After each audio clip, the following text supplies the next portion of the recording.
19वां Asian games संपन्न हो चुका है, लेकिन अभी भी चर्चा चल रही है कि भारत ने हांगजू एशियन गेम्स में ऐसा क्या किया कि प्रदर्शन इतना बेहतरीन रहा।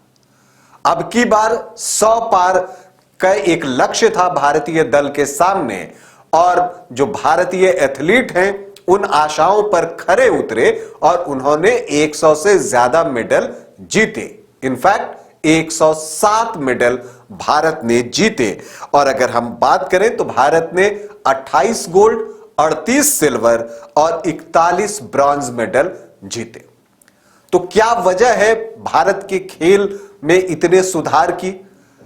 एशियन गेम्स में ऐसा क्या हुआ जिसका फायदा भारतीय टीम को मिला? और इधर लगातार हम देख रहे हैं कि खेलों की दुनिया में भारत का परचम लहरा रहा है। आज इसी विषय पर बातचीत करूंगा। नमस्कार, आप देख रहे हैं न्यूज बाइस्कोप और मैं हूं राकेश रंजन। एशियन गेम्स में भारत ने शानदार प्रदर्शन किया और कई खेल तो ऐसे रहे जिसमें भारत ने लीड किया, टॉप पर रहा। जैसे कि आप आर्चरी की बात कर लीजिए, आर्चरी में पूरे एशियन गेम्स में नंबर 1 टीम जो है वो भारतीय टीम रही। इसमें कंपाउंड के जो 5 गोल्ड थे वो 5 के 5 भारत ने जीत लिए।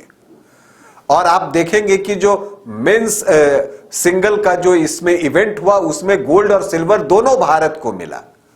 तो आर्चरी में भारत नंबर 1 रहा, क्रिकेट में भारत नंबर 1 रहा, महिला और पुरुष दोनों वर्ग के गोल्ड मेडल भारत के नाम आए। कबड्डी में भारत नंबर 1 रहा, महिला और पुरुष दोनों गोल्ड भारत को आए। इसी तरह से आप देखेंगे कि भारत जो है अन्य खेलों में भी बेहतरीन प्रदर्शन करता रहा। हॉकी की बात कर लीजिए, उसमें नंबर 1 जो है वो भारत ही रहा, क्योंकि उसने पुरुष वर्ग में गोल्ड जीता तो महिला वर्ग में ब्रॉन्ज मेडल जीता। तो भारतीय दल का प्रदर्शन बेहतरीन रहा। और मेडल्स की हम बात करें तो जो सबसे ज्यादा मेडल्स हैं वो एथलेटिक्स में आए, 29 मेडल। हालांकि स्वर्ण पदक उसमें 6 आए और इसी वजह से अगर आप बेस्ट परफॉर्मेंस कहेंगे तो निशानेबाजी का आ जाता है, क्योंकि वहां 7 गोल्ड मेडल मिले और टोटल 22 मेडल मिले। तो ऐसा क्या हुआ कि भारत का प्रदर्शन इतना बेहतर होता चला गया?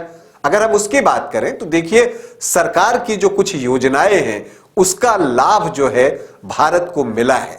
खेलों की दुनिया में भारत अगर आगे बढ़ रहा है तो इसकी पहली वजह तो खिलाड़ी है, एथलीट है, जो इतनी मेहनत करते हैं और ईमानदारी से मेहनत करते हैं और अपने आप को इतना कूल रखते हुए वो मेडल पर मेडल भारत को दिलाते हैं। तो पहली वजह और पहला जो आपको क्रेडिट देना है वो तो खिलाड़ियों को देना होगा, उनके घर वालों को देना होगा जो इनको इतना सपोर्ट कर रहे हैं। लेकिन यहां पर तारीफ सरकार की भी बनती है कि सरकार की जो भूमिका होनी चाहिए उस भूमिका का निर्वहन सरकार कर रही है। पिछले 9 सालों में जो खेल बजट है वो ऑलमोस्ट तिगुना हो गया है। और इसके अलावा जो कुछ योजनाएं चल रही हैं, जैसे खेलो इंडिया का जो इवेंट है उसके 125 एथलीट जो है वो एशियन गेम्स में थे, जिसमें से 40 के आसपास मेडल जीता है। तो ये चीजें जो है आपको फायदा पहुंचा रही हैं। देखिए, प्रतिभा तो हर जगह है, ये सभी जानते हैं, लेकिन अवसर सभी जगह नहीं है। और इसी चीज को दूर करने के लिए खेलो इंडिया मूवमेंट जो है वो शुरू किया गया और अभी जो है 1000 खेलो इंडिया सेंटर भारत में काम कर रहे हैं। ये जिला स्तर पर काम करते हैं तो खिलाड़ियों की एक पहचान हो जाती है और इसका फायदा मिल रहा है आपको। जो लोकल स्पोर्ट्स की जो पर्सनालिटीज होते हैं या टैलेंट होता है उनको लाभ होता है। कई पुराने खिलाड़ी जो है वो कोच की भूमिका में आ जाते हैं और चूंकि यहां पैसा भी इन्वॉल्व है तो सभी जो है दिल से काम करते हैं, मेहनत करते हैं, एक प्रोफेशन की तरह। खिलाड़ियों को पैसे मिलने लगे हैं। जो पहले एक आर्थिक समस्या रहती थी खिलाड़ियों की, वो कम हुई है। हालांकि देखिए, सुधार की गुंजाइश तो हर वक्त रहती है।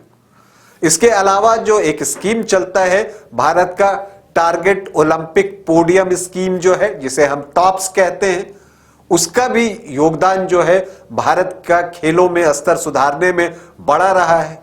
आप नीरज चोपड़ा की बात कर लीजिए, विनेश फोगाट की बात करते हैं, साक्षी मलिक, पीवी सिंधु, ये जो आप जितने बड़े नाम लेते हैं सभी टॉप स्कीम के अंतर्गत लाभान्वित हुए हैं और उसका लाभ मिलता है।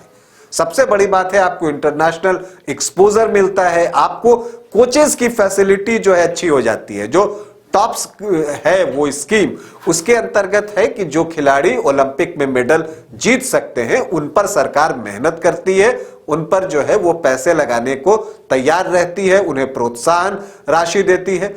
तो जब आप एक फाइनेंशियल सिक्योरिटी खिलाड़ियों को देते हैं तो फिर वो सब कुछ भूलकर सिर्फ मेडल के लिए प्रयास करते हैं और इसका फायदा आपको मिल रहा है। टॉप टायर कोचिंग मिल जाती है, विदेशों में हमारे खिलाड़ी ट्रेनिंग कर रहे हैं तो उसका लाभ मिलता है। तो आप देखते हैं निशानेबाजी, एथलेटिक्स, कुश्ती, ये जो सारी चीजें हैं, हॉकी, तो इन सारी चीजों में जो है भारत को फायदा मिला है।